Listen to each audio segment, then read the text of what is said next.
तो यहाँ तक हमने कर लिया था, जहाँ एक ओर इस उपयोगितावाद के कारण सेवाओं और उत्पादों की गुणवत्ता में गिरावट आई है, वहीं समाज में एकाकीपन, रिक्तता, निराशा, असंतोष, अनिश्चितता, अविश्वास आदि मानसिक और मनोवैज्ञानिक व्याधियां बढ़ी हैं।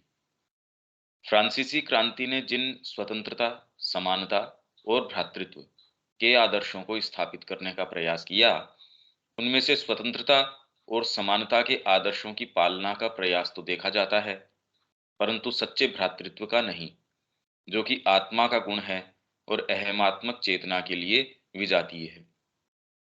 ये पहले भी हमने चर्चा करी थी। फ्रांसीसी क्रांति के विषय में श्री अरविंद ने कहा कि भी ये तीन मूल आदर्श वो सामने लेके आई। अभी बात तो करी जाती है सब स्वतंत्र हैं, सब समान हैं, और भ्रातृत्व वाली सुनने को नहीं आती। क्योंकि भ्रातृत्व तो जो है आत्मा के ऊपर आधारित चीज है, उसके बिना न स्वतंत्रता आप कर सकते, न समानता कर सकते। आज ये हमको चारों तरफ जो प्रॉब्लम्स देखने को मिल रही है स्वतंत्रता और समानता के नाम से, ये कोई समान है ही नहीं। बाहरी कैपेसिटीज के अंदर और आंतरिक उसके अंदर जो जो चीजें हैं उसके अंदर, तो एकमात्र भ्रातृत्व है जो इनको सहनीय बना सकता है, और कोई दूसरी चीज है नहीं। और भ्रातृत्व आत्मा के बिना नहीं हो सकता। बिना भ्रातृत्व के किसी प्रकार की सच्ची स्वतंत्रता और समानता स्थापित करना संभव नहीं है। फिर भी किन्हीं बाहरी साधनों से जहां तक संभव हो वहां तक स्वतंत्रता और समानता लागू करने का प्रयास किया जाता रहा है, वह अभी भी किया जा रहा है। इस प्रकार जीवन के संबंध में यूरोपीय अवधारणा का यह एक संक्षिप्त वर्णन है, बहुत छोटा सा वर्णन है कि आप इतनी विशाल जो चीज है उसको कैसे सम अप करेंगे। हाँ, पर उसके मूल में ये चीजें हैं। अगर इस दृष्टिकोण से आप देखेंगे तो इस पर्सपेक्टिव में आपको उनका इतिहास है, कैसे चीजें हुई, उस पे कुछ विहंगम परिप्रेक्ष्य आपको मिल जाएगा, जो अवश्य ही इतनी शक्तिशाली अवधारणा है जिसने संपूर्ण विश्व को अभिभूत कर रखा है, ओवरवेल्म कर रखा है पूरे जगत को। हम खुद भी ओवरवेल्म्ड हैं इससे। आज हम देख सकते हैं कि किस प्रकार विज्ञान हर क्षेत्र में अपनी नवीन खोजें और प्राप्तियां कर रहा है, और जीवन का कदाचित ही कोई ऐसा क्षेत्र हो जिसमें कि यूरोपीय संस्कृति प्रबल रूप से प्रयासरत न हो, और जिसमें उसने विशाल निर्माण न किया हो। इसी कारण वर्तमान में इसने अपने प्रभाव से संपूर्ण विश्व को, यहाँ तक कि उन जातियों को भी पूरी तरह प्रभावित कर रखा है जिनके पास यूरोपीय अवधारणा से कहीं अधिक महान अवधारणा और विरासत विद्यमान है, उससे कहीं अधिक जो है विशाल जिनके पास उपलब्ध है।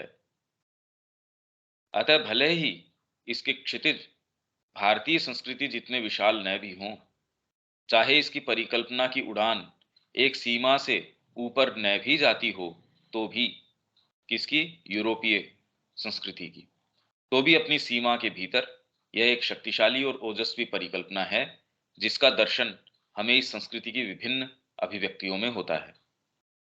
जीवन संबंधी भारतीय अवधारणा, तो ये तो थी यूरोपीय वर्सेस अब ये इंडियन। जीवन संबंधी भारतीय अवधारणा एक अधिक गहरे केंद्र से उठती है तथा कम बाह्य प्रणालियों का अनुसरण कर एक अत्यंत भिन्न लक्ष्य की ओर अग्रसर होती है। बाह्य प्रणालियों का, कम बाह्य प्रणालियों का मतलब ये नहीं कि वो बाह्य है उसमें थोड़ी कम हो गई, ये नहीं कह रहे। मतलब वो प्रणालियां ही बाह्य नहीं है, कम बाह्य प्रणालियां हैं वो। भारतीय विचारक की दृष्टि की विशिष्टता यह है कि वह रूप के आर पार देखती है, यहां तक कि शक्ति के भी आर पार देखती है, और सर्वत्र वस्तुओं के अंतर्निहित आत्मा की खोज करती है। इसलिए आप बाहरी रूप है उसको सिंबॉलिक कर लेते हैं, या जो कोई साहित्य है उसके माध्यम से आप देख पाते हैं, अरे इसमें ये चीज है। व्यक्ति के अंदर आत्मा खोज लेते हैं, जो जड़ जगत है उसके पीछे उसके कि क्यों, कौन सी ऊर्जा है, शक्ति है, तो ये तो जगदम्बा की क्रिया है, सारे के पीछे अंतर्निहित आत्मा की खोज करती है। जीवन संबंधी भारतीय संकल्प शक्ति की विशिष्टता यह है कि जब तक उसे आत्म ये श्री अरविंद का है, ये जो चल रहा है ये श्री अरविंद का चल रहा है, कि जब तक उसे आत्मा का सत्य नहीं प्राप्त होता और वह उसमें निवास नहीं करती, तब तक वह अपने आप को अकृतार्थ, कि भाई कृतार्थ नहीं हुई मैं। पेंटिंग में जब तक मैं उस चीज को नहीं लिया हूं, मेरी मेरी काबिलियत का फायदा क्या। संगीत में जब तक मैं वो चीज नहीं लेके आ जाऊं, उन सोर्सेस से जब तक मैं उस चीज को नहीं लेके आऊं, मैं कृतार्थ नहीं होती। तो सारों की यही पुकार है इसके अंदर। साहित्य है वो पराकाष्ठा में। और ये तो चलो चिंतन की चीजें हैं, बाहरी जीवन की चीजें भी, कि वो सारी की सारी यदि उसको एक्सप्रेस करने का माध्यम नहीं हो, तब तक वो कृतार्थता महसूस नहीं करती। आपकी पॉलिटिक्स है, जो बाहरी से बाहरी चीजें भी हैं, युद्ध है, उसके अंदर वो कैसे, हम धर्म के लिए लड़ रहे हैं और इसके अंदर ये हमने नियम बना रखे हैं, और उसके अंदर राइचियसनेस है उसकी युद्ध के अंदर। तो अर्जुन के साथ जो जो संवाद है देख लीजिए, युद्ध का क्या स्वरूप बना दिया उसको। युद्ध जैसी वायलेंट चीज का भी जब इतना परिवर्तन हो सकता है, तो सोचिए और दूसरी चीजों की तो बात ही क्या है। इसीलिए इनका जो धर्म है, इस सनातन धर्म की महानता, सबसे विशिष्ट जो चीज है, यदि आप इस पुस्तक को गहराई से पढ़ें तो ये एक विशिष्ट बात इसमें अपन ने, क्योंकि श्री अरविंद ने कहा है, तो ये एक डिफरेंस की और संस्कृतियां जो कर रही थी, मान लीजिए उसी आधार के ऊपर इसका आकलन किया जाए कि आत्मा, मन और कर्म, इनका कैसे इसने सामंजस्य बिठाया, और इसको यदि सनातन धर्म के ढांचे को हटा दिया जाए या इसकी चर्चा न करी जाए, तो भारतीय संस्कृति की विशेषता, एक्चुअल जो विशेषता है उसकी और महानता है, वो निकल के नहीं आएगी। इसकी सच्ची महानता तो ये है कि इसने जीवन के हर एक अंग को, उसके हर पग को, मतलब जीव मात्र को ही ये कहा कि आप अपने मूल स्रोत तक जा सकते हो, उसको पकड़ के, हाथ पकड़ के जीवन को पूरे को, तो ये सनातन धर्म है। ये सबसे विशिष्ट आज तक मनुष्य जाति ने कोई कल्पना करी हो, उसमें सर्वोत्कृष्ट चीज यही है। तो तब तक वह अपने आप को अकृतार्थ, पूर्णता के स्पर्श से रहित, वह किसी मध्यवर्ती संतुष्टि में स्थायी औचित्य के अभाव का अनुभव करती है। जगत, प्रकृति और सत्ता के विषय में भारतीय विचार भौतिक नहीं, वरन मनोवैज्ञानिक और आध्यात्मिक है। परंतु इसका मतलब ये नहीं है कि आप दिवा स्वप्न देख रहे हैं, कपोल कल्पनाएं कर रहे हैं। भाई जैसे ही ये कहते हैं तो लोग इसके लिए तो तैयार ही हैं कि देखो इन्होंने इसको दरकिनार कर दिया, जड़ भौतिक की अवज्ञा कर दी इन्होंने। जगत है, प्रकृति और सत्ता, इनके विषय में इनका विचार है कि ये भौतिक नहीं है, ये मिथ्या है। ये कहाँ बात है भाई, इसमें ये एक ध्यान देने की बात है। यानी ये तो कह देंगे श्री अरविंद भी वही बात कह रहे हैं जो शंकराचार्य जी कह रहे हैं। पर ये वैसे ही है जैसे मैं आपसे मिलूं और मैं ये कहूं ये तो शरीर ही है, तो दूसरा कह रहे नहीं यार शरीर नहीं है, शरीर तो इसका बाह्यतम भाग है। वास्तव में तो ये इसका जो चरित्र है, ये व्यक्तित्व है, इसकी जो क्षमताएं हैं, फिर उसके बाद में वास्तव में जो ये अपने अंदर कैरी करता है, जो इसके अंदर धारण इसने कर रखा है, जो रियल पर्सन इसका है। और इस तरीके से यदि आप देखेंगे, अब ये देखिए कि हम अंतरंग तरीके से आपस में मिल सकते हैं। कोई कह दे आप तो शरीर हो, आप तो मन हो, आप ये हो, तो आप कितने एक अंतरंग तरीके से एक दूसरे से मिल सकते हैं। तो वैसे ही जगत, प्रकृति और सत्ता के विषय में भारतीय विचार भौतिक नहीं, वरन मनोवैज्ञानिक।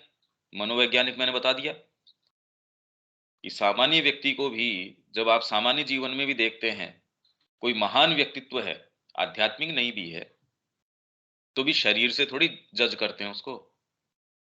अरे ये तो व्हील चेयर पे बैठा है, अरे ये तो अष्टावक्र है, अरे ये तो ये, तो आप कह रहे हैं, अरे इससे कोई फर्क नहीं पड़ता, उसकी बात देख उसमें क्या है। तो मनोवैज्ञानिक और आध्यात्मिक, और मनोविज्ञान भी अपने आप में छोटा शब्द नहीं है, बहुत विशाल रेंज हो गई इसकी। कितनी डीपर आपकी सारी चीजें आ जाती है इसके अंदर, मनोविज्ञान के अंदर।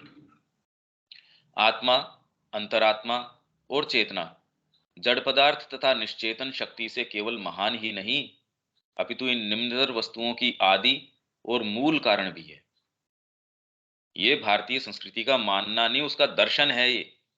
मानने से क्या होता है? एज सच की खाली हम हाँ जी हम मान लेते हैं, मानना नहीं है ये।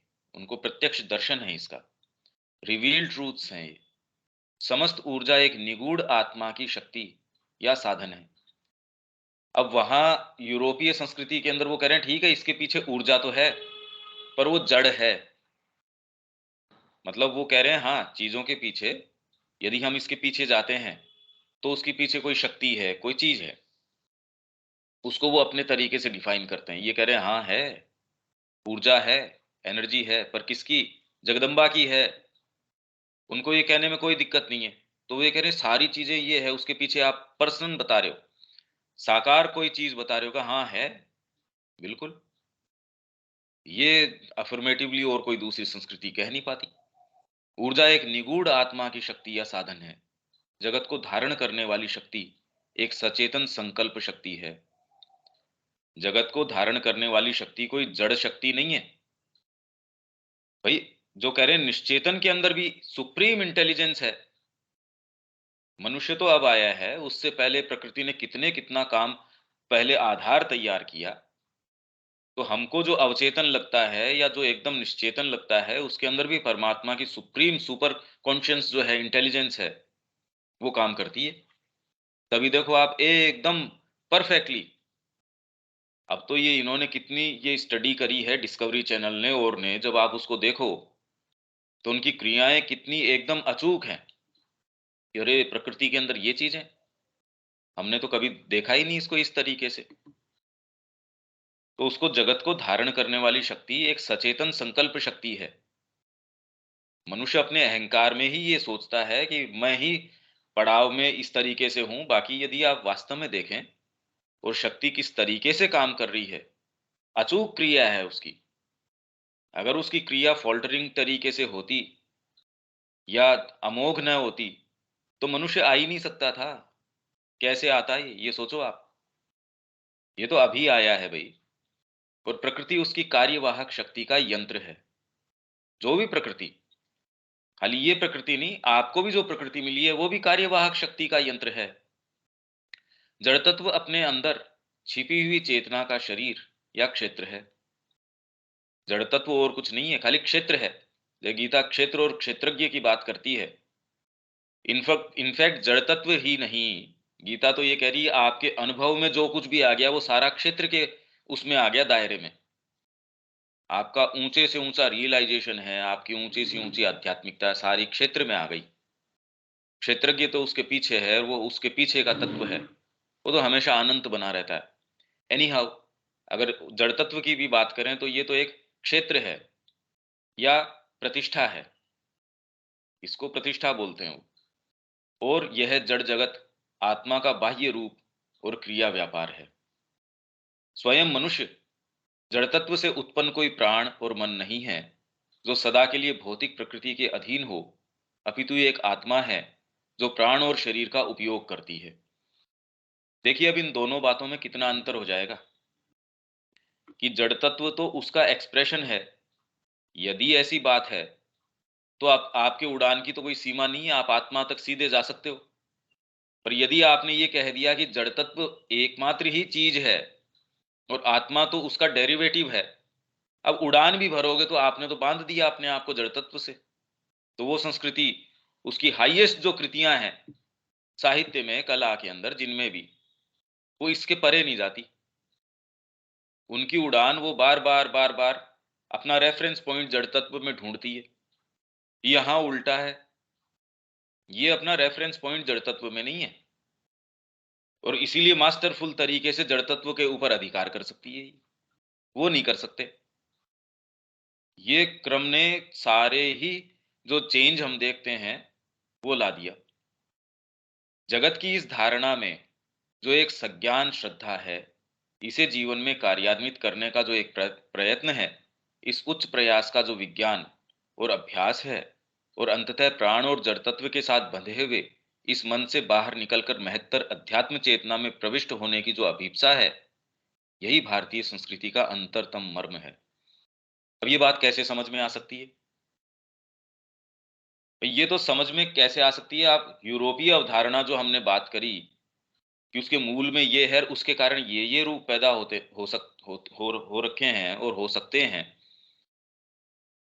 वो बात भी एक्चुअल में उसको महसूस कर पाना, समझ पाना, वहीं भारतीय संस्कृति तो बिल्कुल एक अलग आधार से शुरू कर रही है। यही है वह जो बहुचर्चित भारतीय संस्कृति को गठित करता है। स्पष्ट ही यह प्रमुख यूरोपीय विचार से अत्यंत दूर है। बिल्कुल अलग चला गया ये तो। जीवन तो एक एक्सप्रेशन के रूप में उन्होंने आधार जड़ तत्व को आधार के रूप में ले लिया, तो उसके ऊपर कितनी क्या प्रभुता, उसके ऊपर केंद्रित होने के बावजूद भी ये उसके ऊपर प्रभुत्वशाली तरीके से आज तक क्रिएट नहीं कर सके।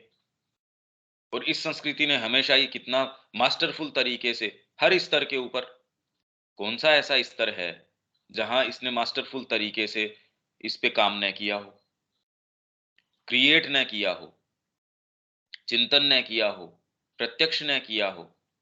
कोई ऐसा क्षेत्र नहीं है। यहाँ तक कि जीवन विषयक ईसाई विचार को यूरोप द्वारा दिए रूप से भी यह भिन्न है कि परोपकार है, आपके जो नेबर है उसको अपने मित्र के रूप में, सबके ऊपर ये इस तरीके से जो ईसाई जो ये करुणा की और की दया की, मित्रता की, जो ये सारे जो विचार हैं, को यूरोप द्वारा दिए रूप भी से भी यह भिन्न है, यह अलग है इससे। परंतु इसका यह अर्थ बिल्कुल नहीं कि भारतीय संस्कृति जीवन को कोई वास्तविकता नहीं प्रदान करती। ये एक समझने की बात है, किंतु भौतिक या प्राणिक लक्ष्यों एवं तुष्टियों का पालन नहीं करती। अथवा और हमारे ग्रुप को तो ये समझ में आना ही चाहिए, जिसकी डीपर पुकार है, एस्पिरेशन है, उसको तो कम से कम ये समझना ही चाहिए। अथवा हमारे वर्तमान मानव जीवन के लिए कुछ भी करने की परवाह नहीं करती। ऐसा नहीं है। सचमुच ये तर्क नहीं उठाया जा सकता कि इस प्रकार का विचार मनुष्य के मानवीय प्रयास को कोई ओजस्वी और उत्प्रेरक उद्देश्य नहीं प्रदान कर सकता, क्योंकि ये आक्षेप लगाया जाता है, भारतीय संस्कृति के ऊपर यह आक्षेप लगाया जाता है कि आपकी संकल्प शक्ति को मार डालने का काम करती है। अरे इतना काबिल आदमी था, माँ के पास चला गया, माँ आप बताओ मेरे को कैसे करना है, यार तेरे अंदर अकल नहीं है क्या? तेरे को समझ नहीं है कि कैसे करना है, क्या नहीं करना? पैकिंग कैसे करनी है हमको तो माँ बताएंगी, वैसे करेंगे। अरे बताओ, इन्होंने खुद की अकल ही छोड़ दी। सारे जने वहां, और इतना काबिल आदमी, इतना बढ़िया आदमी था, बताओ काबिलियत सारी खो दी इसने। कृष्ण प्रेम जो है कितने, मतलब उनमें संभावना थी। अरे यहाँ इसको, मतलब फिलहाल ये नौकरी जो कर रहा है, पहले यहाँ इसको 800 रुपए मिल रहे थे उस समय। 28 की बात है ये, 1927-28 के आसपास की। कह रहे यहाँ इसको 800 मिल रहे हैं, थोड़े दिन बाद में 1200 रुपए इसको पर मंथ मिलने शुरू हो जाएंगे। अरे इसको छोड़ के ये 300 रुपए की नौकरी के अंदर गया। और इनफैक्ट अगर ये करता रहे तो थोड़े दिन बाद के अंदर इसको सिफारिश की भी जरूरत नहीं है, वाइस चांसलर बन जाएगा ये, बीएचयू का। तो ये क्या किया इसने? तो उन्होंने सारों ने मिलकर दिलीप कुमार रॉय का कहा कि अरे समझाओ इसको, इसने ये क्या कर लिया? तो उन्होंने कहा मैं इसलिए आया हूं क्या यहाँ, मतलब इनको कैसे समझाऊं, इसलिए मेरे को जरूरत नहीं लगेगी इनको बस सलाह, अरे सलाह ले मैं इनकी। तो पहले ही 5-4 पेजों को पढ़ के देखो आप, कृष्ण प्रेम वाले, जो उनका जो शुरू होता है दिलीप कुमार रॉय का, वहां से फॉरवर्ड नहीं, पहला ही पेज जो है, पहले 1, 2, 3, 4 में, कि किस तरीके से उनकी क्लैरिटी उस समय भी कि मैं इसलिए आया हूं क्या, और दूसरों को ये आप समझा नहीं सकते कि यार इतना प्रकांड व्यक्ति है। निसंदेह इस विचार में जड़तत्व, मन, प्राण, बुद्धि और बाह्य रूप केवल आत्मा की शक्तियां हैं, और ये अपने आप के लिए नहीं, अपितु उनके भीतर की आत्मा के कारण मूल्यवान है। उनका मूल्य उस कारण है। यहां तो कोई दिक्कत ही नहीं थी इस बात में, भाई गुरुजी कितने शक्तिशाली हैं या कितना वो कोई उनके मसल्स बिल्ड कर रखी हैं या कितना ज्ञान है, इनफैक्ट ज्ञान की भी आवश्यकता नहीं है। विवेकानंद जी रामकृष्ण जी से कि यार ये हैं या नहीं है, इनके किंतु परंतु हो गई मन में। बड़े लंबे समय जो है पवहारी बाबा के पीछे लगे रहे वो, और उनसे इतने प्रभावित थे वो। मतलब विवेकानंद जी के यदि ये हो सकता है, तो लंबे समय बाद में उन्होंने कहा ठीक है, तेरे को मैं दे दूंगा दीक्षा। तो उनके पास वो गए, जाके उनके रात को दर्शन के अंदर आ गए। रामकृष्ण जी करे ये तो मेरा बंदा है। तो सुबह कहा यार तू तो मेरे को ये बताता कि कम से कम कि तू वहां से आया है, कि मैं तेरे को शिष्य नहीं स्वीकार कर सकता, तेरे गुरु तो वो हैं, मैं कैसे स्वीकार कर लूं। उन्होंने रामकृष्ण जी को गुरु रूप में भी स्वीकार कर लिया, सारे काम हो गए। उसके बाद भी एक बार उनके पास गए, उनका यार ये, क्योंकि वो बहुत डीपली उनसे प्रभावित थे, और उनके विषय में यशोदा माँ ने भी कहा है, और विशेष व्यक्तित्व थे। तो एक बार उन्होंने देखा कि वो, कि आदमी तो बिल्कुल पहुंचे हुए सिद्ध हैं ये। अब उनके पास छोटे छोटे विग्रह रामलला के प्रेम से उनकी सेवा कर रहे हैं, चंदन लगा रहे हैं, चंदन घिस के प्रेम से जो जो तरीके हैं, खूब प्रेम से उनकी सेवा कर रहे हैं। विवेकानंद जी ने कहा महाराज आपको ये बाह्य पूजा की क्या आवश्यकता है, आप तो इतने पहुंचे हुए हो। तूने कहा यार ये तू कह क्या रहा है, मेरे को तो इनसे प्रेम है, और कौन सी सिद्धि विद्धि, मेरे को तो कभी ऐसा महसूस नहीं हुआ। मैंने तो हमेशा ही, मेरा सारी चीज का केंद्र ये है कि मेरे को तो इनसे प्रेम है, बस यही चीज शुरू से शुरू करी, फिर मेरे को आज भी इनसे प्रेम है। और क्या, मेरे तो और कोई दूसरा कोई चीज ही नहीं है। तो विवेकानंद जी के एकदम प्रत्यक्ष हुए, अरे यार ये डीप डीप बात है ये। अब हमको तो कहने के बाद भी नहीं समझ में आया कि इसमें बात क्या है। तो बाहरी रूप को इसलिए कि आत्मा का ये रिफ्लेक्शन है, इसका एक्सप्रेशन है। हम ये कह रहे हैं उसको बाह्य पूजा की, इनकी किसी को कोई आवश्यकता नहीं है, वो इसलिए थोड़ी करता है भाई, वो तो कर ही दूसरे कारण से रहा है। तो ये जो हमारा आग्रह है जड़ भौतिक के ऊपर, वो टूटता नहीं। और वो नहीं टूटने के कारण वो लोग यदि आध्यात्मिकता में भी आ जाते हैं तो भी मेरा मोक्ष हो जाए, मेरा ये हो जाए। अभी उनको बेचारों को कोई चीज मिली नहीं, इसलिए आधार अभी भी ये निचला ही है। उनको ये नहीं समझ में आ रहा कि ये सारा इसका भीतर का एक्सप्रेशन है, और जब वो होता है तब उसकी अभिव्यक्ति किस तरीके से होती है, ये बिल्कुल पलट जाती है चीज। उपनिषद कहता है कि उनका अस्तित्व आत्मार्थम, आत्मा के लिए, आपके शरीर का वजूद है वो आत्मा के लिए है। अगर उसको किसी और चीज में आप नियोजित करते हो तो वो आत्मार्थम नहीं रहा। तो आपके कर्म किस दिशा में होने चाहिए, चिंतन किस दिशा में होना चाहिए, सारी चीजें आत्मार्थम है, क्योंकि वो उसका मूल है। भी दूसरे कह रहे हैं यार आपने तो इसको दूसरी चीज में नियोजित कर दिया। तो जो आपके भी कपड़ा जिसका है उसका है, वो पहनेगा तो उसके ठीक है। तो ये आत्मार्थम है, आत्मा के लिए है, और निश्चय ही यही इन वस्तुओं के प्रति भारतीय मनोभाव है। परंतु यह इनका मूल्य कम नहीं करता, यही तो विशिष्ट बात है। अरे तुमने तो पलायन कर लिया जीवन से, या तुमने ये कर लिया, और जैसे ही आप आध्यात्मिकता का नाम लेते हो एक जनरल पिक्चर इस तरीके की अभावात्मक, अभाव की पिक्चर निकल के आती है। जबकि माँ ने कहा कि बुद्ध के समय तक भी एकदम सबसे फुलफिलमेंट की वस्तु मानी जाती थी, कॉमन एटमोस्फियर ये था, आध्यात्मिकता मतलब पूर्ण फुलफिलमेंट, खूब फुलफिलमेंट। अब अभाव से उसको अपर्याय मानते हैं। आध्यात्मिकता में प्रवेश को इसलिए दूसरे कह रहे हैं यार वो, और कई ईमानदार लोग हैं ईमानदारी से फॉलो कर रहे हैं, आध्यात्मिकता के नाम से परहेज करते हैं, क्योंकि वो इसका जो कोनोटेशन है अभावात्मक कर लिया। यार ये नहीं, ये तो नहीं, जबकि अभावात्मक नहीं है, सच्ची पूर्णता है ये। परंतु यह उनका मूल्य कम नहीं करता, न इन्हें अपने मूल्य से वंचित ही करता है, उल्टे यह इनके महत्व को 100 गुना बढ़ा देता है। अब आप देख रहे हैं दोनों जो दृष्टिकोण है, दृष्टिकोण नहीं है ये, आधार हैं, किस आधार पे आप जीवन को देखते हो या क्या करते हो आप, और ये अपने हाथ में भी नहीं है सच। पर इसके प्रमाण प्रकृति हमको दिखा रही है, वो संस्कृति ने क्या क्रिएट किया, ये संस्कृति ने क्या क्रिएट किया और कर सकती है। उसके पास वास्तव में सौदे क्या है, मुद्दा क्या है उसके पास? कुछ नहीं। तो ये 100 गुना बढ़ा देता है इस चीज़ को। ये सारी चर्चा हम इस दृष्टिकोण से कर रहे हैं कि यदि यूरोपीय संगठन है वो पूर्ण हो जाए, सोचो यदि वो वाली चीज़ पूर्ण हो जाए, आपके पास कोई आयाम नहीं रहे आगे जाने का, उसमें तो सर्वनाश निश्चित है। इसीलिए वो कह रहे हैं मैं इंतज़ार कर रहा हूँ कि कब वो उसका वो कहे। पूर्ण तो नहीं हो सकता, हो नहीं सकता वो।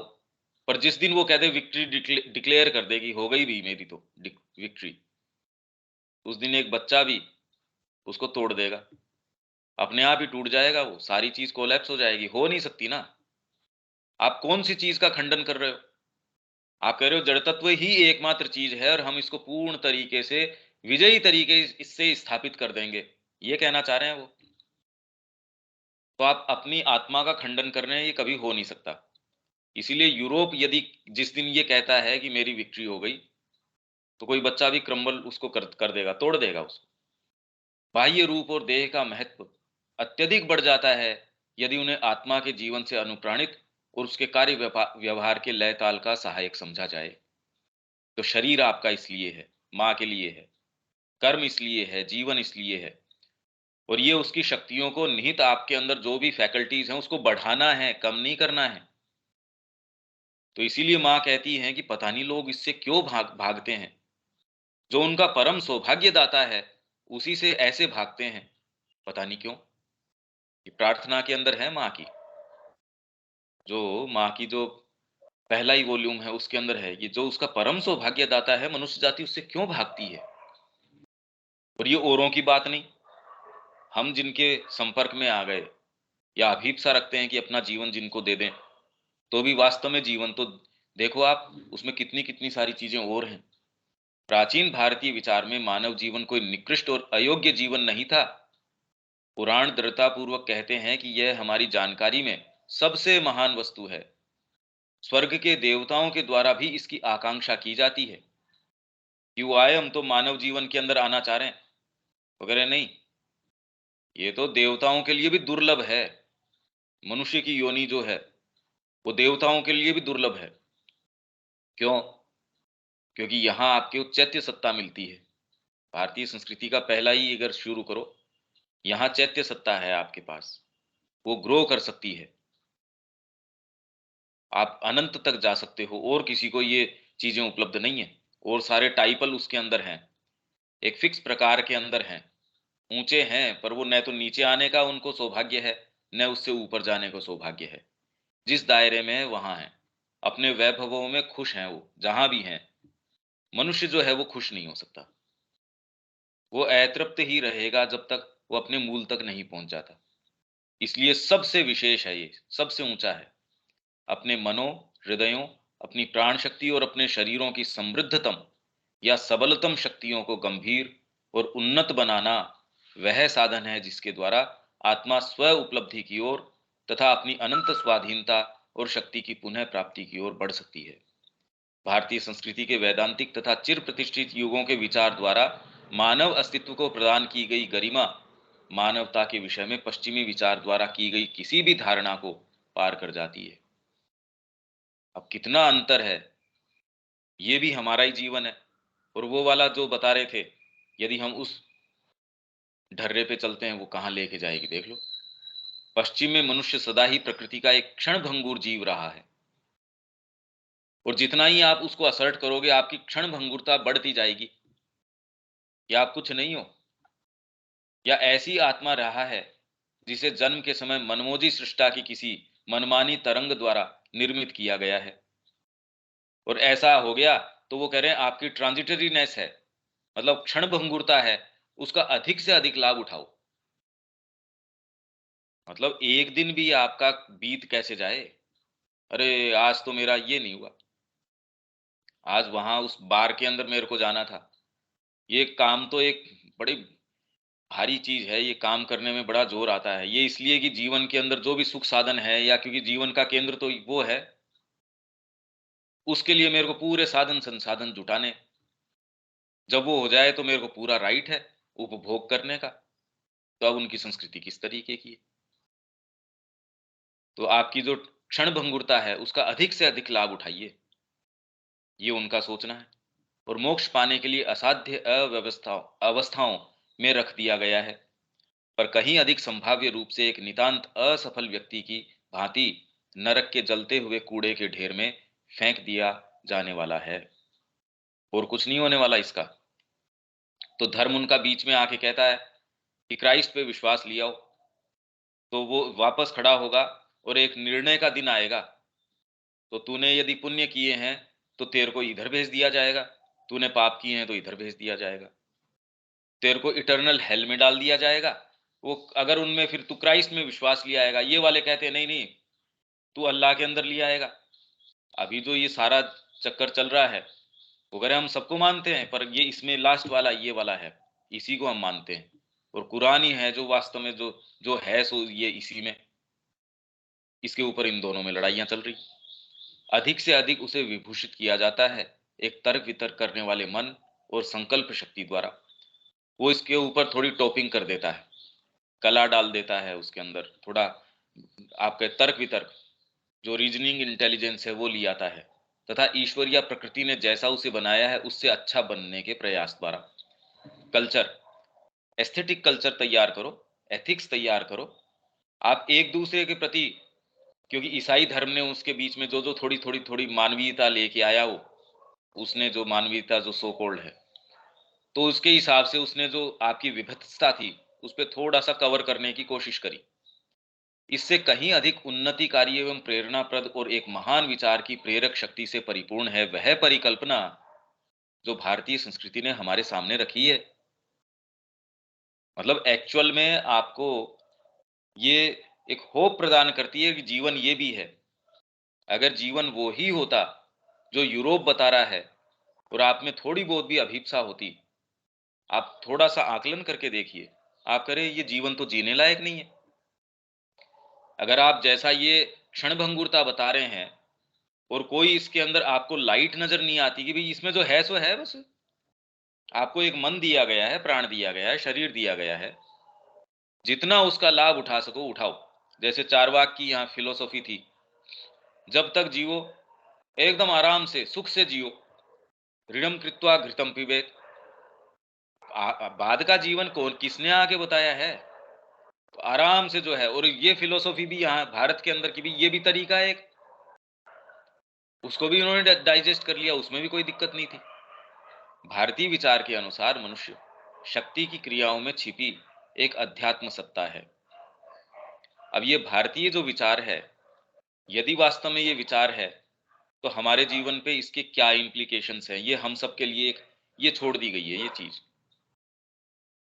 भाई ये श्री अरविंद कह रहे हैं, माँ श्री अरविंद के पथ पे हम चलना चाह रहे हैं, भारतीय संस्कृति के अंदर हम हैं, और उसकी अवधारणा ये है, तो उसके मायने क्या निकलते हैं? तो अनुसार मनुष्य जो है शक्ति की क्रियाओं में छिपी एक अध्यात्म सत्ता है, स्पिरिट है, एक आत्म उपलब्धि की ओर गतिमान और देवत्व प्राप्त करने में सामर्थ्यवान। कितनी बड़ी बात है, आप जो है डिविनिटी वो प्राप्त कर सकते हो, और आत्म उपलब्धि की ओर आप गति कर रहे हो। मतलब आपके अंदर जो वो सत्ता है वो इसकी ओर गतिमान है, और ये संभावना है, सामर्थ्यवान है, ये शक्ति है उसके अंदर। आप देवत्व प्राप्त कर सकते हैं, ये संभावना भी है। वह एक अंतरात्मा है जो प्रकृति के भीतर से होती हुई सचेतन आत्म स्थिति की ओर विकसित हो रही है। वह एक देवता और एक शाश्वत सत्ता है। वह भगवत सिंधु में नित्य लहराने वाली एक तरंग है, परम अग्नि की कभी न बुझाई जा सकने वाली चिंगारी है। यहाँ तक कि अपनी सर्वोच्च सत्ता में वह उस अनिर्वचनीय परात्पर सत्ता से तद्रूप है जिससे वह प्रादुर्भूत हुआ था, और उन देवताओं से भी महान है जिनकी वह पूजा करता है। कुछ समय के लिए वह जो एक प्राकृत अर्ध पशु रूपी प्रतीत होता है, वही उसकी संपूर्ण सत्ता कदापि नहीं है। हम अपने आप को वर्तमान में प्राकृत प्राकृत मतलब नेचर ने जिस तरीके का बना दिया, वो प्राकृत मतलब जैसा मैं पैदा हुआ हूं वैसा, अर्ध पशु जैसा मैं प्रतीत होता हूं, उसकी बजाय संपूर्ण सत्ता वो कदापि नहीं है, मेरा सच्चा स्वरूप नहीं है वो, और न वह किसी भी प्रकार उसकी वास्तविक सत्ता ही है। उसकी अंतरतम सत्ता भागवत आत्मा है, या कम से कम इसका एक शक्तिशाली सनातन अंश है। भाई यहां यदि आप शुरू में कहें कि नहीं पूर्ण तो नहीं है, हाँ सनातन अंश है, और उसकी ओर अंश जो है वो अपना अंशी बन सकता है, जिसका ये अंश है उसका पूर्ण बन सकता है। और इसे प्राप्त करना तथा अपनी बाह्य प्रतिमान एवं प्राकृत सत्ता का अतिक्रम करना, वह महत्ता है जिसमें पार्थिव जीवों में से केवल वही समर्थ है। ये विशिष्टता है हमारी। पार्थिव जीव जो भी हैं उनमें मनुष्य ही एकमात्र ये कैपेबिलिटी रखता है कि वो कॉन्शियसली इसके अंदर सहयोग करे। इसीलिए वो कह रहे हैं कि भी अब अगले पड़ाव के लिए मनुष्य जो है कॉन्शियसली सहयोग करना चाहिए, क्योंकि उसकी वो कैपेबल है। ये प्रकृति के इससे पूर्व के जितने भी रूप हैं उनको ये कैपेबिलिटी नहीं मिली। तो अपना एक दिन भी और कोई चीज में लगाना, आपकी ये जो कैपेबिलिटी है या जो आपकी संभावना है उसी को मारना है। जो आप जिस आनंद की ओर चल सकते थे, जिस भव्यता की ओर चल सकते थे, उसको लिमिट करना है। और वो लिमिट भी किसमें? देखिए हम किन किन चीजों में अपने आप को लिमिट कर रहे हैं, और ये दृष्टिकोण आता नहीं, ये बात करने के बावजूद भी नहीं आता। मानवता के परमोच्च एवं असाधारण शिखर तक पहुंचने की आध्यात्मिक क्षमता उसके अंदर विद्यमान है, और यही वह प्रथम लक्ष्य है जो भारतीय संस्कृति उसके सामने रखती है। और इसके लिए सारा ढांचा उसने, सब टोटल ढांचा, एक चीज उसने नहीं छोड़ी। पूरे जीवन को उसने अपने हाथ में लिया। शिक्षा है, चिकित्सा है, न्याय व्यवस्था है, मैनेजमेंट है, साम्राज्य व्यवस्था है, उसका विस्तार है। ये भी नहीं कि विस्तार नहीं करना है, विस्तार करना है। सब जीवन के टोटल एक अंग को नहीं छोड़ा। और उसको हम सारे भावों को उसको कैसे परमिएट करें उससे। गीता में कौन सी चीज छोड़ दी, महाभारत में कौन सी चीज छोड़ दी, कला में जिन जो चीज नए लेके आए हो कौन सी चीज छोड़ दी ऐसी।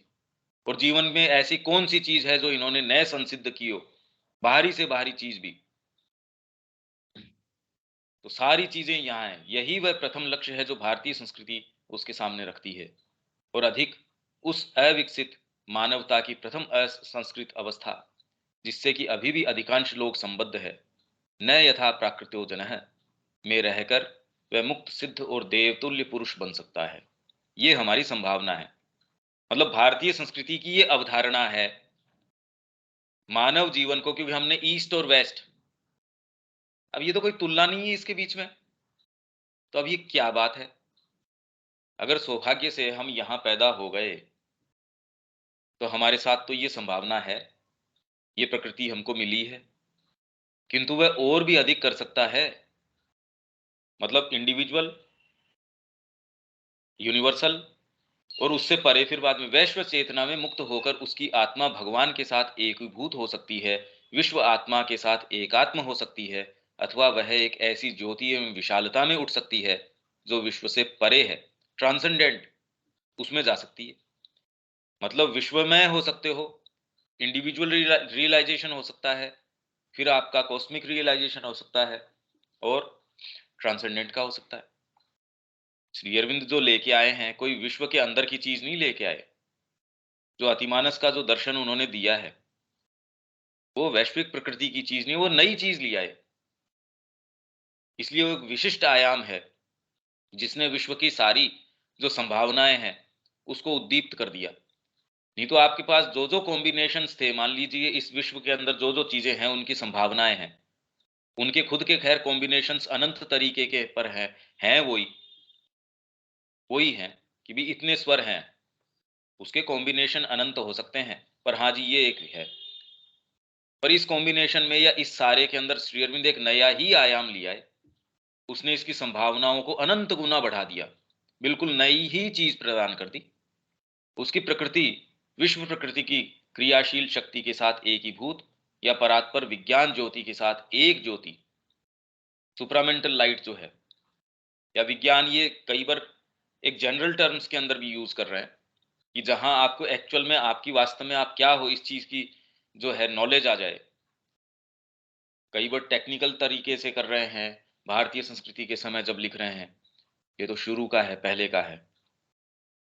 तो विज्ञान ज्योति के साथ एक ज्योति हो सकती है। अपने अहम में ही सदा के लिए बंद रहना उसकी पूर्णता नहीं है। वह एक विश्वमय आत्मा बन सकता है, परम एकमेवाद्वितीयम के साथ। विवेकानंद जी यही चीज कह रहे थे। मतलब विवेकानंद जी का पूरा स्ट्रेस इसी के ऊपर था कि ये संस्कृति इसी के आधार पे वापस व्यवस्थित की जानी चाहिए। दूसरों के साथ, सर्वभूतों के साथ एक हो सकता है। उसकी मानवता में छिपा हुआ उच्च अर्थ एवं शक्ति यही है कि वह इस पूर्णता और परात्परता के लिए अभिप्सा कर सकता है, और इसे वह अपने किसी भी एक या सभी स्वाभाविक शक्तियों के द्वारा प्राप्त कर सकता है, यदि वे मुक्त होना स्वीकार करें, अर्थात अपने मन, बुद्धि और विचार तथा इनके आलोकों के द्वारा, अपने हृदय और उसकी प्रेम और सहानुभूति की असीम शक्ति के द्वारा, अपनी इच्छा शक्ति के द्वारा तथा प्रभुत्व और यथार्थ कर्म की ओर इसकी क्रियाशील प्रवृत्ति के द्वारा। मतलब आपके अंदर जो भी चीजें हैं, आपकी डायनेमिक नेचर है, कर्म प्रधान प्रकृति है, एक ज्ञान प्रधान प्रकृति है, जो जो प्रकृति है, अपनी नैतिक प्रकृति, सार्वभौम शुभ के लिए इसकी भूख के द्वारा, गुड है या शुभ है, इन सारों की ओर आपकी जो पुकार है, भूख है, अपनी सौंदर्य बोध और उसकी आनंद एवं सौंदर्य विषय खोजों के द्वारा, अथवा अपनी अंतरात्मा की ओर उसकी पूर्ण आध्यात्मिक स्थिरता, विशालता, हर्ष एवं शांति के द्वारा, शांति की शक्ति के द्वारा। मतलब ये सारी की सारी के द्वारा आप उसको अप्रोच करते हैं, और ये सारी को आप खोल देते हैं।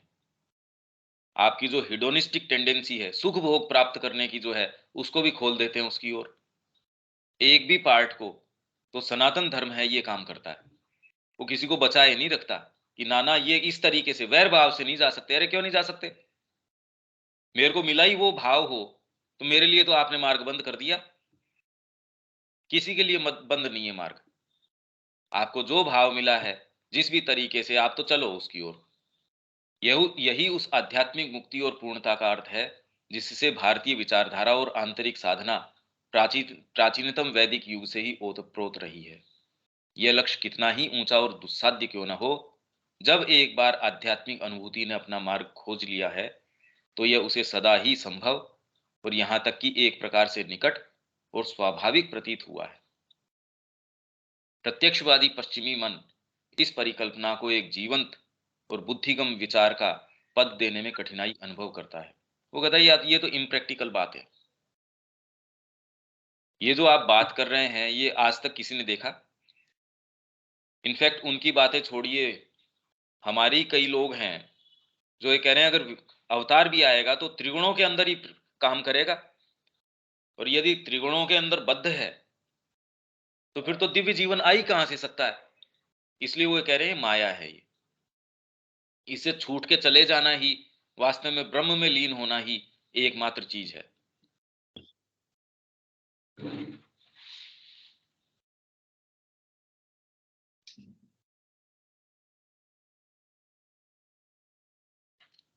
सिद्ध, भागवत और मुक्त की स्थिति उसे एक निराधार कपोल कल्पना प्रतीत होती है। ये हम खुद देखें कि हम कहाँ स्टैंड करते हैं। ये हमारे लिए है भाई, दो इन्होंने कॉन्ट्रास्ट दे दिए, पर हमारे जो जहां हम हैं हमारे लिए सहज ये है कि जो भारतीय अवधारणा है वो ऑटोमेटिकली हम अपने अंदर कैरी करते हैं, तो उसको समझें पहले तो। इसके ईसाई संस्कारों को ईश्वर की एकांतिक महत्ता के विपरीत यह एक ईश्वर निंदा प्रतीत होती है। कि अरे वो आप स्वयं वो कैसे बन सकते हो, ये तो ब्लास्फेमी है, ईश्वर निंदा है, ब्लास्फेमी है ये, जिनके आगे मनुष्य एक रेंगने वाला कीड़ा मात्र है, तू उसको दिव्य बनाने की बात कर रहा है, ये तो ब्लास्फेमी है ना। नहीं, ये नहीं कर सकते। इस्लाम भी यही कहता है, ये भी यही कहते हैं, ये तो ब्लास्फेमी इस बात कर रहे हो आप। उसकी सामान्य अहम के प्रति घोर आसक्ति को यह व्यक्तित्व का निषेध और एक घृणाजनक भयावह वस्तु प्रतीत होती है, और उसके संसारबद्ध युक्तिवाद को एक स्वप्न, आत्मसम्मोहक भ्रांति या विभ्रामक उन्माद प्रतीत होती है। तथापि प्राचीन यूरोप में स्टोइक संप्रदाय के तथा प्लेटो और पाइथागोरस के अनुयायियों ने इस अभिप्सा की ओर कुछ सामीप्य साधित किया था, और बाद में भी कुछ विरली आत्माओं ने गुह्य पद्धतियों के द्वारा इसकी परिकल्पना और इसका अनुशीलन किया है यूरोप में। और अब यह पुनः पाश्चात्य कल्पना के भीतर धीरे धीरे बैठना आरंभ कर रही है। श्री अरविंद उस समय कह रहे हैं, अब तो पूरा अनुसंधान वो करने का प्रयास कर रहे हैं, उनका मुड़ाव वापस इस ओर। पर इसके अंदर एक समझने की बात है कि उनको इसमें प्रयास करके प्रवेश करना पड़ता है, और कहीं न कहीं वो अपने मूल से जहाँ फंडामेंटली दूर जाने की बात आती है, वहाँ वो अपने आप को असमर्थ पाते हैं, एक सीमा से आगे जाना। हालाँकि वो सीमा भी हम वर्तमान में जहाँ हैं, उससे तो बहुत आगे है। इसलिए हम ये ना माने कि यहाँ पैदा हो गए, वो अपने आप में सेल्फ सफिशिएंट है। इसीलिए कृष्ण प्रेम के विषय में उन्होंने कहा भी वहाँ उस संस्कृति से आया व्यक्ति, उसने प्रचलित विचारों को इतनी पूर्णता से ठोकर मार दी। इसीलिए श्री अरविंद कह रहे हैं, पश्यन्ति वाक और पश्यन्ति बुद्धि। चीजों के पीछे जो लेयर्स हमारी आंखों से या बुद्धि से दृष्टिगोचर नहीं होती, वो बुद्धि उन लेयर्स को फाड़ के देख लेती है, अरे सत्य ये है। ये विशिष्ट बात है। इसलिए वो करें, उनके जो बाहरी या यहाँ भारतीय भक्त होने में किसी को कोई संकोच ही नहीं था, कोई संकोच नहीं था। इसीलिए फॉरवर्ड में जब शुरू में कृष्ण प्रेम की पुस्तक में है, उनसे मजाक किया, जब इंट्रोड्यूस किया कि ये अंग्रेज भारतीय हैं या भारतीय अंग्रेज हैं, अब कोई सा भी आप इनको मान सकते हो। जब दिलीप मोरॉय का परिचय करवाया कि ये रोनाल्ड रोनाल्ड निक्सन है, ये आप इनको भारतीय अंग्रेज या अंग्रेज भारतीय कोई सा भी कह सकते हो, तो वो भी जोर से खूब हंसे कि ये बड़ा अच्छा सुंदर परिचय है। ये होता नहीं है कि हम कहने को भारतीय हैं, पर हमारे जो आदर्श हैं, जो हम कर्म कर रहे हैं, ये थोड़ा हमारे लिए शर्मिंदगी की बात है। श्री अरविंद कह रहे हैं, वहां ये चीज बैठना शुरू कर रही है, आरंभ कर रही है। हमारा व्यापार का, जीवन का, समाज का, परिवार का जितना भी ढांचा है, हम उसको इस आधार पे, भारतीय आधार के ऊपर, और वो आधार बताई दिया। वो तो आपको बताई दी कि उसकी परिकल्पना क्या है, उसकी अवधारणा जीवन के संबंध में क्या है, पर एक क्रियाशील जीवनोद्देश्य के रूप में उतनी नहीं जितनी काव्य में। मतलब यूरोप के अंदर क्रियाशील जीवन का उद्देश्य अभी तक आध्यात्मिकता नहीं है, ये कह रहे हैं। डायनेमिक जो जीवन है, उसमें उतना बैठना इसने शुरू नहीं किया। हालांकि श्री अरविंद जब कह रहे हैं, उसको तो बहुत लंबा समय हो गया, इस बात को तो बहुत लंबा समय हो गया, 100 वर्ष हो गए होंगे इस बात को तो, जब वो ये कह रहे हैं कि ये तो 14 से 20 के आसपास की कहीं कभी की होनी चाहिए। उस समय जब ये लिख रहे हैं और आज कितने वर्ष हो गए इस बात को, तो तब वो कह रहे हैं कि ये इसमें धीरे धीरे परमिएट करना शुरू कर रही है। हाँ, उनके डायनेमिक जीवन के अंदर तो उसको इतना नहीं कि मैं जीवन को इसके आधार पे चलाऊं, पर हाँ काव्य में सामान्य चिंतन, मतलब उनका जो एक चिंतन का वर्ग है, जो सोच रहा है यार ये भी संभावनाएं हैं।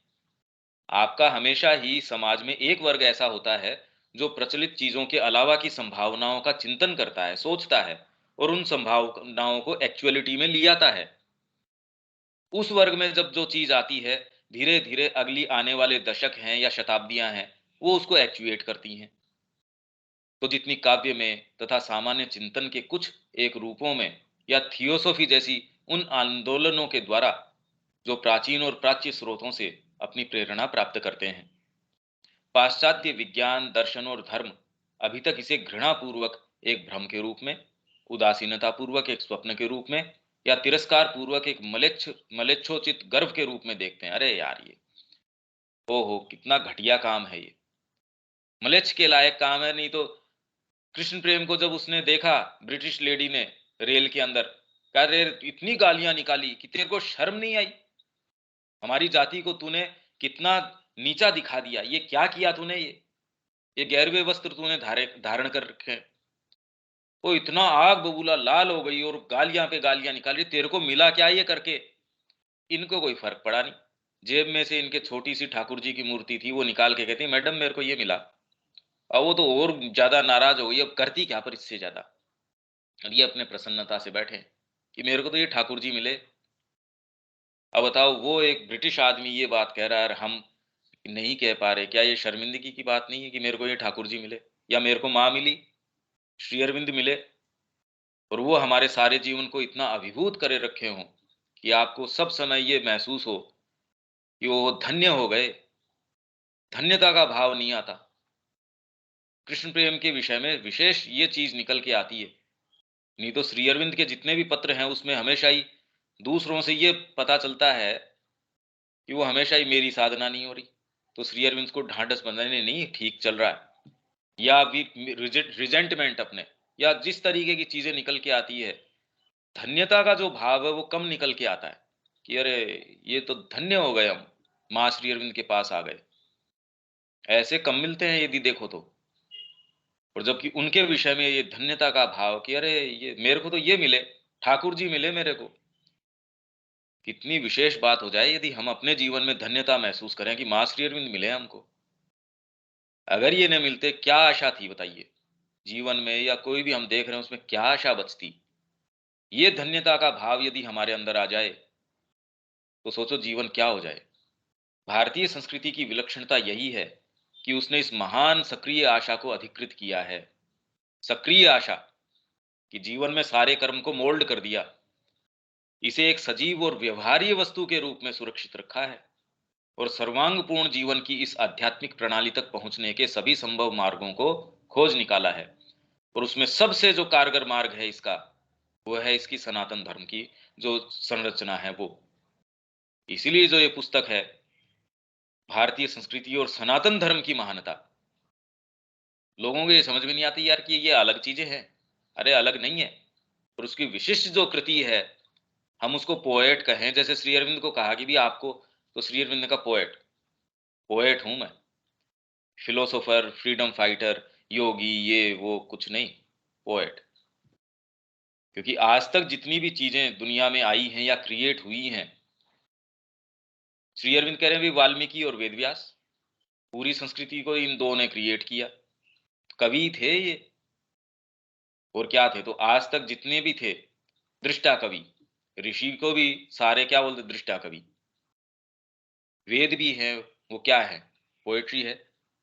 भारतीय विचार ने इस महान वस्तु को प्रत्येक मानव जीव में विराजमान अंतरात्मा का सर्वसामान्य उच्चतम ध्येय और सार्वभौम आध्यात्मिक भवितव्यता बना दिया है।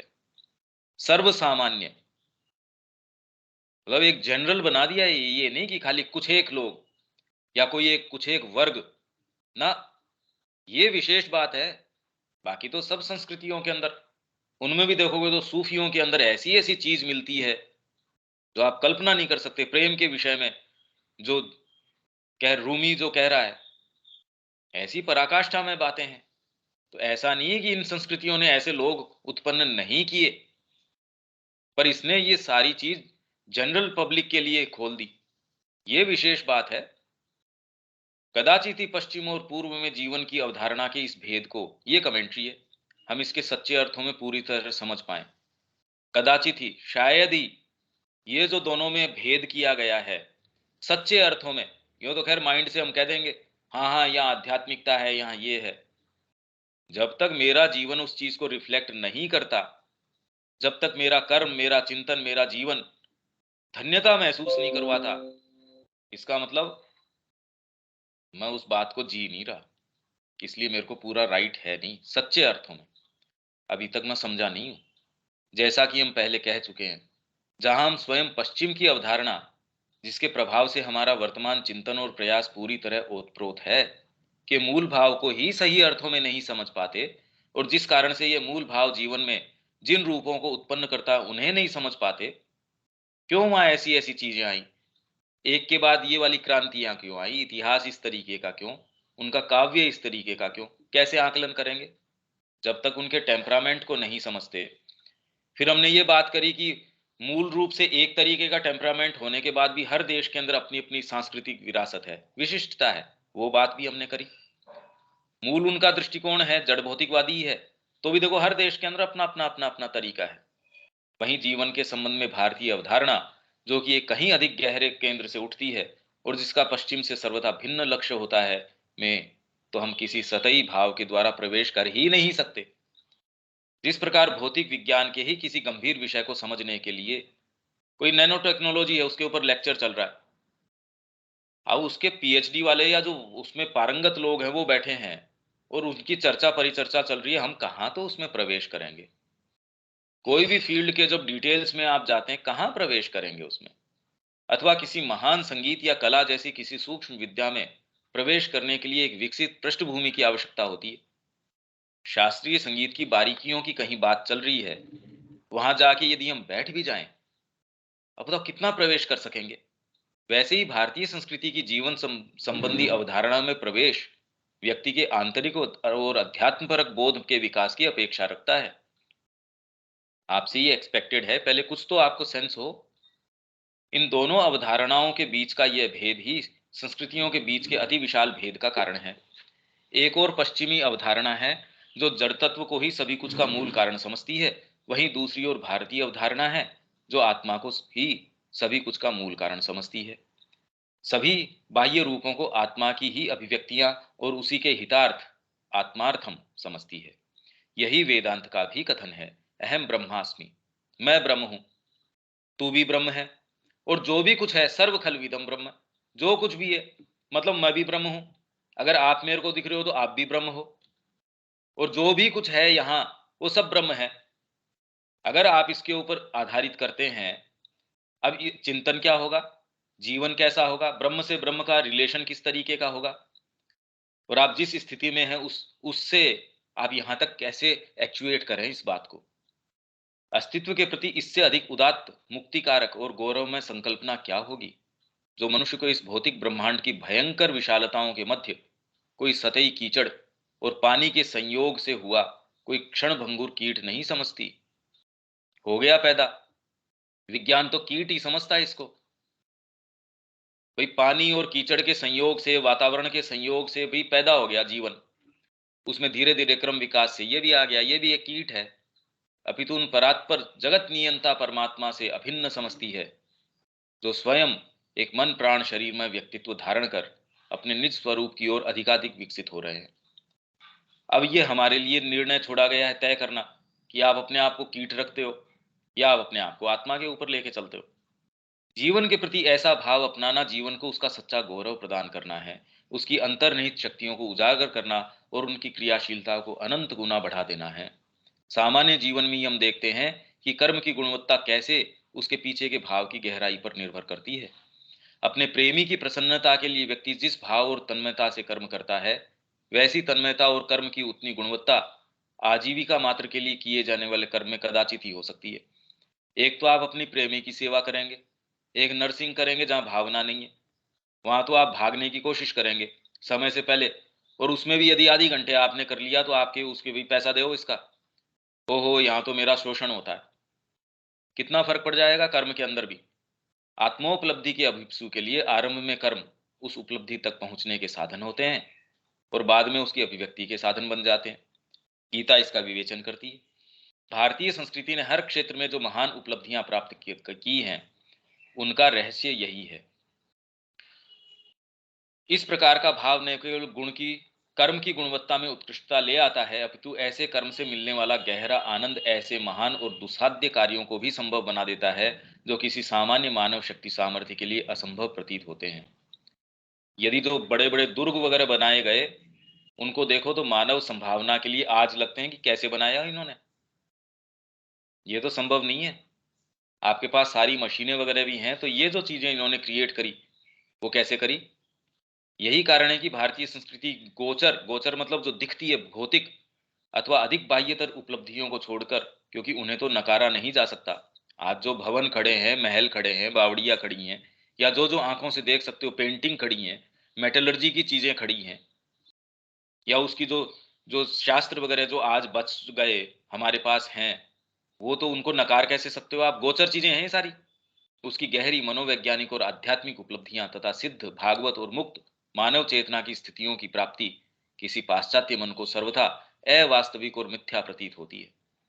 परंतु भारतीय संस्कृति ने इस आध्यात्मिक पूर्णता का केवल लक्ष्य ही नहीं रखा, अपितु इसकी चरितार्थता के लिए सभी संभव मार्गों का निर्माण भी किया और इन मार्गों पर चलने वाले यात्रियों को सभी संभव सहायता भी प्रदान करी।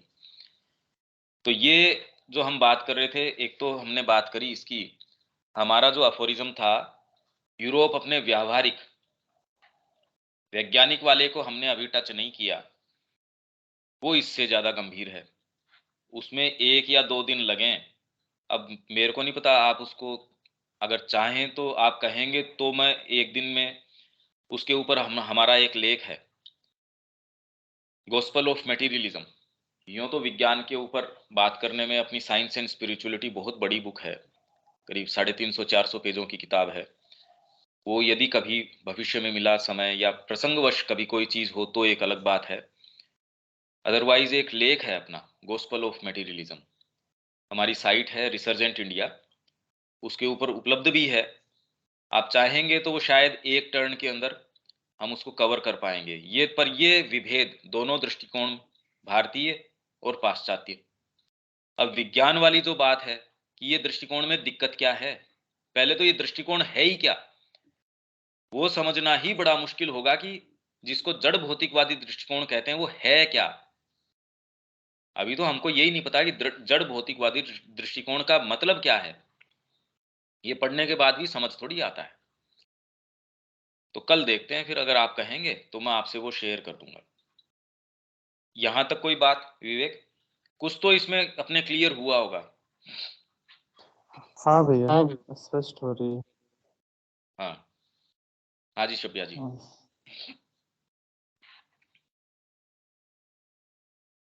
हो रहा है।